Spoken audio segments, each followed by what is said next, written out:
आता शेतकऱ्यांसाठी अत्यंत महत्त्वाची बातमी. राज्यातील शेतकऱ्यांना 53,727 कोटींची भरपाई मिळणार आहे. कारण गेल्या 5 वर्षात 53,727 कोटींची भरपाई दिल्या जाण्याचा निर्णय घेण्यात आलेला आहे. शेतकऱ्यांना 26,484 कोटी पीक विम्याचे आता मिळणार आहेत.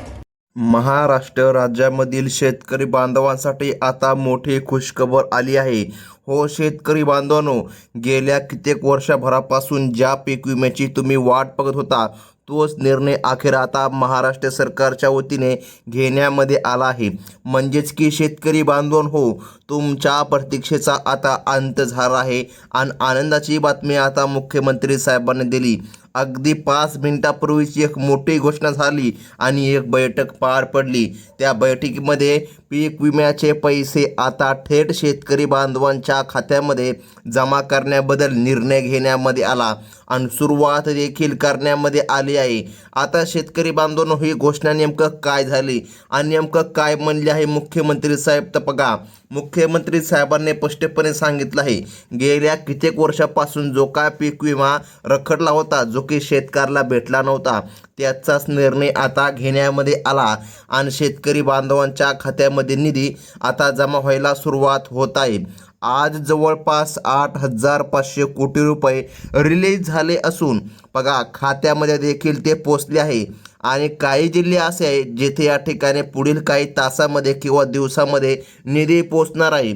तर मग शेतकरी बांधवांनो, बघा, सरकारच्या माध्यमातून सांगण्यामध्ये आलं, ज्या शेतकरी बांधवांच्या खात्यामध्ये PM किसान योजनेचा हप्ता जमा झाला, बघा 23वा हप्ता तुम्हाला भेटला का PM किसान योजनेचा, जर 23वा हप्ता तुम्हाला भेटला असेल तर तुम्ही पात्र आहात, तुमच्या देखील खात्यामध्ये पीक विमा जमा होणार, हे स्वतः राज्य सरकारच्या वतीने आता सांगण्यामध्ये आलं आहे. तर मग घोषणा तर झाली, बैठक तर झाली, परंतु आता पीक विमा जमा होत आहे. तर मग शेतकरी बांधवांनो, तुम्ही आता तपासून घ्या तुम्ही पात्र यादीमध्ये आहात की नाही. कारण की सरकारच्या माध्यमातून स्पष्टपणे सांगण्यामध्ये आलं की संपूर्ण राज्यामध्ये एकाच वेळी वितरण होणार नाही. बघा शेतकरी बांधवांनो, आज फक्त 14 जिल्ह्यामध्ये वितरण करण्यामध्ये येणार आहे. मग या 14 जिल्ह्यामध्ये जर तुम्ही राहत असाल, तेथील तुम्ही रहिवासी असाल, तर तुमच्या खात्यामध्ये आज 100% पीक विमा हा जमा करण्यामध्ये येणार आहे. चला आता मग शेतकरी बांधवांनो, यादी पाहून घेऊया आणि जाणून घेऊया कोणकोणते शेतकरी बांधव पात्र असणार आहे आणि कोणकोणत्या शेतकरी बांधवांच्या खात्यामध्ये पीक विम्याचा निधी आता सरकारच्या माध्यमातून सोडण्यामध्ये येत आहे. तर मग आता लक्षपूर्वक बघा शेतकरी बांधवांनो, 2020 ते 2024 पर्यंतचा प्रलंबित निधी अखेर सरकारने वितरित करायला आजपासून सुरुवात केली आहे. गेल्या 4 वर्षापासून शेतकरी या हक्काच्या पैशांची वाट बघत होते. आज सरकारने हा प्रलंबित विमा देण्याचा ऐतिहासिक निर्णय घेतला आहे. आता बघा, प्रत्येक शेतकऱ्याला हेक्टरी 27,000 रुपये असा निधी आता जमा होत आहे. आज दुपारी 12 वाजल्यापासून आता सुरुवात होत आहे आणि बघा रात्रीच्या 12 वाजेपर्यंत हे वितरण चालणार आहे. म्हणजेच की शेतकरी बांधवांनो, बघा, हे वितरण दुपारी होत आहे आणि शेतकऱ्यांच्या खात्यामध्ये आता खटाखट 27,000 रुपये प्रमाणे निधी जमा होणार. जर तुम्हाला 6 एकर शेत असेल तर बघा 27,000च्या दुप्पट तुम्हाला निधी जमा होणार. म्हणजेच की शेतकरी बांधवांनो, 54,000 रुपये तुम्हाला जमा होणार. जर तुम्हाला 2 हेक्टर शेत असेल तर बघा हेक्टरीनुसार पीक विमा देण्याचा निर्णय आता सरकारच्या माध्यमातून घेण्यामध्ये आला. जर तुमचे खाते HDFC बँकेमध्ये असेल किंवा सेंट्रल बँकेमध्ये असेल किंवा युनियन बँकमध्ये असेल किंवा IDBI बँक किंवा जिल्हा सहकारी बँक किंवा जिल्हा मध्यवर्ती किंवा स्टेट बँक ऑफ इंडियामध्ये असेल तर तुम्ही आता मोबाईलवर लक्ष ठेवा. सरकारने सर्वप्रथम या बँकामध्ये रक्कम पाठवायला सुरुवात केली आहे. तुमचं खातं यापैकी कुठल्याही एका बँकेमध्ये असेल तर तुमच्या मोबाईलमध्ये आता मेसेज येणार आहे आणि शेतकरी बांधवांनो, 14 जिल्ह्यामध्ये आता शेतकऱ्याला हा आनंदाचा मेसेज येणार आहे. कारण की गेल्या कित्येक वर्षभरापासून तुम्ही वाट पाहिली होती पीक विमा मात्र शेतकऱ्याला भेटला नव्हता. आता त्या शेतकऱ्यांचा प्रतीक्षेचा पूर्णतः अंत आता होत आहे आणि शेतकऱ्याला पीक विमा मिळत आहे.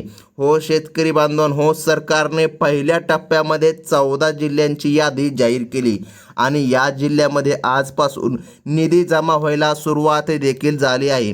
तर मग शेतकरी बांधवांनो, यामध्ये पिकानुसार विम्याची रक्कम वेगळी असणार आहे, एवढं मात्र लक्षामध्ये ठेवा. आता बघा, काही प्रमाणामध्ये रक्कम खालीवर होऊ शकते. काही शेतकऱ्याला 27,000 रक्कम मिळू शकते, काही शेतकऱ्याला 30,000 रुपये देखील रक्कम मिळू शकते. आता याचं कारण म्हणजे पिकानुसार हेक्टरी देण्याचा निर्णय सरकारच्या माध्यमातून घेण्यामध्ये आला. आता जर काय तुमचं भात पीक असेल तर तुम्हाला 45,000 रुपये एवढा निधी मिळणार आहे. त्यानंतर बाजरी पिकाला 28,000 रुपये मिळणार आहे. तर सोयाबीन पिकाला 52,000 रुपये हेक्टरी एवढा मोठा निधी सरकारच्या माध्यमातून देण्यामध्ये येत आहे.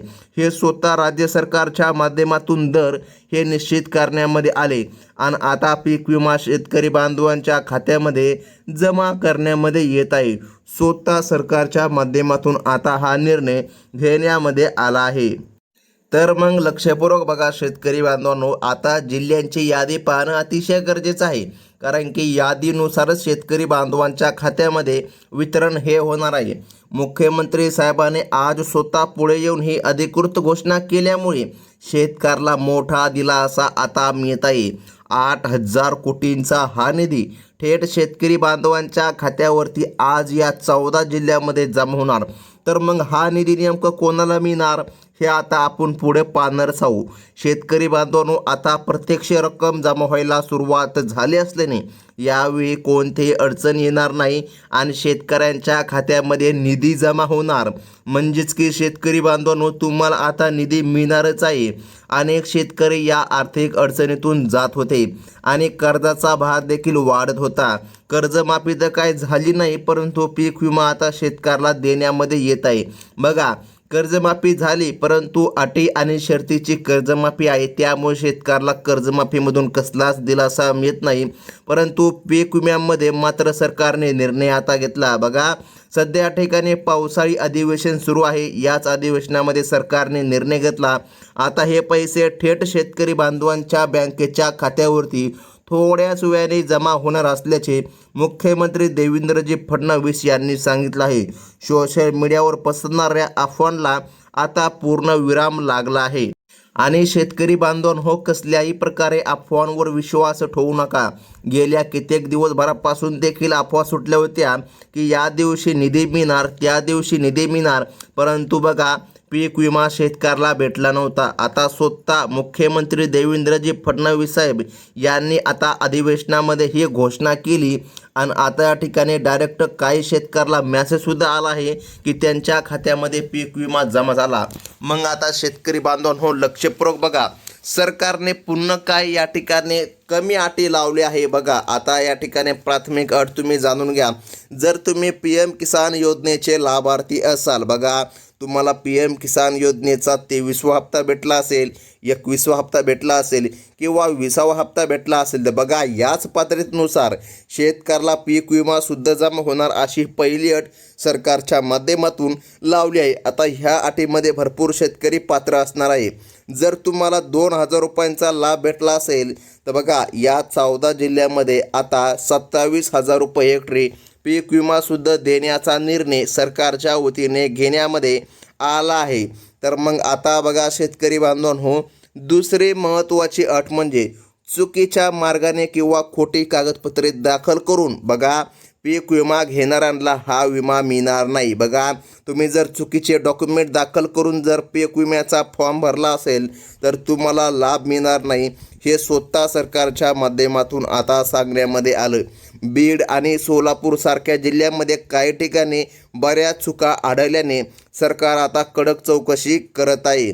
खऱ्या आणि गरजू शेतकऱ्याला मदतीसाठीच सरकारने 8,000 कोटी रुपयाची ही मोठी तरतूद केली आहे. ज्या शेतकऱ्यांचे वार्षिक उत्पन्न बघा पुढील अट जास्त आहे, बघा, म्हणजे की 5 लाख रुपये, बघा, खूप मोठी अट या ठिकाणी सरकारने उत्पन्नाची ठेवली आहे. म्हणजे की उत्पन्न या ठिकाणी जास्त असेल तरच या ठिकाणी तुम्हाला लाभ मिळणार नाही. 2.5 लाखाहून 5 लाख रुपये अशी अट ठेवली आहे. म्हणजे की जास्तीत जास्त शेतकरी आता ह्या पीक विम्यासाठी पात्र असणार आहे. बघा, ही योजना फक्त गोरगरीब आणि गरजू शेतकऱ्यांसाठीच काढण्यामध्ये आली आहे. तसेच ज्यांची जमीन जास्त आहे आणि उत्पन्न भरमसाठ आहे अशा सावकार शेतकऱ्याला देखील या पीक विम्याचा लाभ येथून पुढे देण्यामध्ये येणार नाही, असं सरकारने सांगितलं आहे किंवा अशा अटी लावल्या आहे. मग शेतकरी बांधवांनो, तुम्हाला आता जास्त काय चिंता करण्याची गरज पडणार नाही, कारण की बघा, सरकारने लावलेल्या ह्या अटी खूपच या ठिकाणी कमी शेतकरी आहे जे की या ठिकाणी अपात्रतेमध्ये जातील, परंतु सर्वात जास्त शेतकरी मात्र आता पात्रच होणार आहे. हो शेतकरी बांधवांनो, तुमचे आता आनंदाचे दिवस आले आहेत, कारण की मान्सूनसुद्धा महाराष्ट्रामध्ये दाखल झाला आहे आणि या ठिकाणी आता शेतकरी बांधवांना दिलासा देण्यासाठी पीक विमा सरकारच्या माध्यमातून सोडला जात आहे.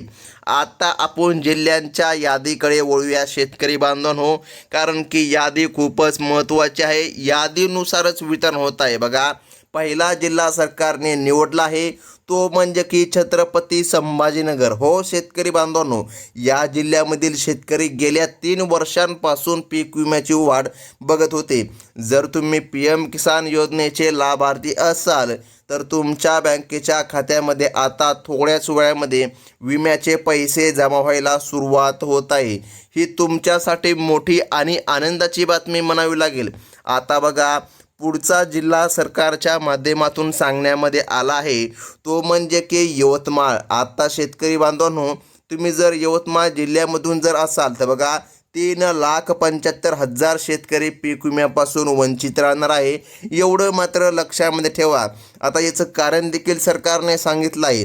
आता बघा, 2022 वर्ष, 2023 वर्ष आणि 2024मध्ये विमा भरूनही ज्यांना पीक विम्याचा लाभ भेटला नव्हता, मात्र आता त्यांच्या खात्यामध्ये हेक्टरी 27,000 रुपये पीक विमा जमा व्हायला सरकारने मान्यता दिली आहे. यवतमाळच्या शेतकऱ्यांच्या खात्यात आज ही रक्कम जमा करण्यामध्ये येत आहे. जर तुम्ही यवतमाळमधून असाल तर काही शेतकरी अपात्र आहे, परंतु जास्तीत जास्त शेतकरी मात्र पात्र आहे आणि शेतकरी बांधवांच्या खात्यामध्ये आता लाभ हा जमा करण्यामध्ये येत आहे. सरकारच्या वतीने आता निर्णय हा घेण्यामध्ये आला आहे. तर मग बघा शेतकरी बांधवांनो, त्यानंतर पुढील क्रमांकाचा जिल्हा सरकारच्या माध्यमातून सांगण्यामध्ये आला तो म्हणजे की लातूर आणि परभणी या 2 जिल्ह्यांचा क्रमांक लागतो. ज्या शेतकऱ्यांनी आधार कार्ड बँकेला लिंक केले आहे, मागील 3 वर्षांपैकी एकदा जरी पीक विमा तुम्ही भरला असेल तर बघा, आता डायरेक्ट बेनिफिट ट्रान्सफर म्हणजे की डेबिटच्या माध्यमातून विम्याचे वितरण होत आहे. शेतकरी बांधवांनो, तुम्ही लातूर आणि परभणीमधून असाल तर तुमच्यासाठी अतिशय महत्त्वाची बातमी म्हणावी लागेल, कारण की तुम्हाला सुद्धा हा पीक विमा लागू होत आहे आणि तुमच्या खात्यामध्ये आता अगदी काहीच तासामध्ये बघा आता निधी जमा करण्यामध्ये येणार आहे. सरकारने स्वतः आज निर्णय घेतला आहे. आता बघा शेतकरी बांधवांनो, पुढील जिल्हा पाहणं सुद्धा गरजेचं आहे. आता आपण पुढील जिल्ह्याकडे वळूया. बघा, धुळे आणि नंदुरबार या 2 जिल्ह्यामधील शेतकऱ्याला 2022 ते 2024 या कालावधीचा पीक विमा जमा करण्यामध्ये येत आहे. तसेच बीड आणि बुलढाणा, बघा लक्षामध्ये घ्या, बीड आणि बुलढाणा या शेतकरी प्राधान्य जिल्ह्यामध्ये सुद्धा विम्याची रक्कम जमा करण्याचे आदेश देण्यामध्ये येत आहेत. हो शेतकरी बांधवांनो, या जिल्ह्यामधील पात्र लाभार्थ्यांच्या खात्यामध्ये आता विमा मिळत आहे. शेतकरी बांधवांनो, बघा, तुमचं नाव या ठिकाणी या यादीमध्ये येत असेल तरच तुमच्या खात्यामध्ये रक्कम जमा होणार, हे स्वतः सरकारच्या माध्यमातून सांगण्यामध्ये आलं आहे. आता शेतकरी बांधवांनो, आणखीन महत्त्वाचं लक्षामध्ये घ्या, तुम्हाला एक काम सरकारने करायचं सांगितलं होतं. आता ज्या ज्या शेतकऱ्यांनी ते काम केलं त्यांना तर पीक विमा मिळणार, परंतु ज्या शेतकऱ्यांनी ते कामच केलं नाही त्यांना कसल्याही प्रकारे पीक विम्याचा लाभ मिळणार नाही, असं स्वतः सरकारच्या माध्यमातून सांगण्यामध्ये आलं. तर मग कोणतं काम आहे जे की तुम्हाला करावं लागेल? तर बघा, सर्वात महत्त्वाचं काम म्हणजे की ज्या ज्या शेतकरी बांधवांनी आतापर्यंत फार्मर ID कार्ड काढलेलं नाही अशा शेतकऱ्यांनी फार्मर ID आत्ताच या ठिकाणी काढून घ्या. बघा, फार्मर आय डी अतिशय महत्त्वाचे आहे, कारण की फार्मर आय डी कार्ड जर तुमच्याकडं असेल किंवा फार्मर आय डी क्रमांक तुमच्याकडं असेल तर कसलीच अडचण येणार नाही आणि तुम्हाला पीक विमा मिळणार. परंतु जर फार्मर आय डी कार्ड तुम्ही आतापर्यंत काढलं नसेल तर मग अडचणी निर्माण होणार. तर शेतकरी बांधवांनो, तुम्हाला कार्ड काढावं लागेल. त्यानंतर शेवटच्या टप्प्यामध्ये रायगड, रत्नागिरी, सिंधुदुर्ग या कोकण पट्ट्यामधील जिल्ह्यांचा समावेश आहे. या जिल्ह्यामध्ये भात आणि नाचणी पिकाची शेती जास्त असल्याने तिथल्या शेतकऱ्याला सुद्धा पीक विमा आज जमा होणार आहे. तुम्ही जर पीक विमा भरला असेल तर नक्कीच तुमच्या खात्यामध्ये पीक विमा येईल. शेतकरी बांधवांनो बघा, यादीमध्ये जर काय तुमचं नाव आलं असेल तर तुम्हाला लाभ मिळणार. मात्र जर यादीमध्ये तुमचं नावच आलं नसेल तर चिंता अजिबात करू नका, कारण पुढील यादी तुम्हाला या चॅनलच्या माध्यमातून कळविण्यामध्ये येणार आहे. आणि ही होती महत्त्वाची बातमी. आणि अशाच प्रकारच्या अपडेटसाठी आपल्या चॅनलला सबस्क्राईब करा. धन्यवाद.